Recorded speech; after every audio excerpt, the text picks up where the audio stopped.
La mémoire nous permet de nous rappeler de ce que nous faisions des années auparavant, mais elle permet aussi, grâce à sa transmission, de nous rappeler des moments historiques majeurs, aussi bien tragiques qu'heureux. Pour montrer à quel point la mémoire est importante, j'ai voulu montrer l'occupation allemande de la Seconde Guerre mondiale, parce qu'elle a profondément marqué à la fois la population et l'histoire de la Moselle. En mai 1940, les Allemands attaquent la France et envahissent très vite le nord-est. La ville de Metz est déclarée ville ouverte.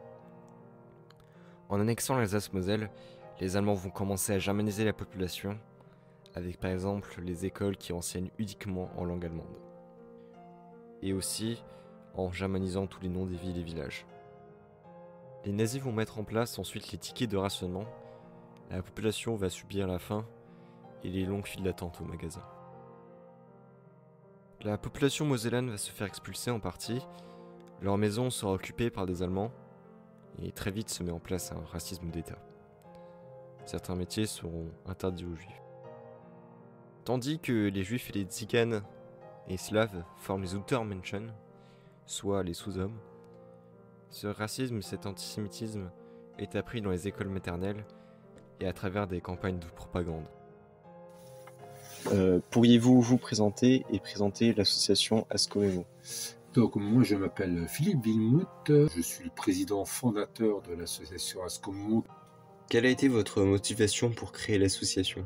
Alors j'ai créé parce que, comme je l'ai dit initialement, c'était une histoire qui était taboue et que personne n'en parlait. Et déjà la motivation elle est déjà familiale puisque moi je suis quelqu'un ancré dans mon territoire en Moselle et j'ai voulu qu'on parle de cette histoire particulière de la Moselle entre 945 qui n'était enseignée nulle part. Donc pour vous, qu'est-ce que ce musée apporte à la population de Moselle?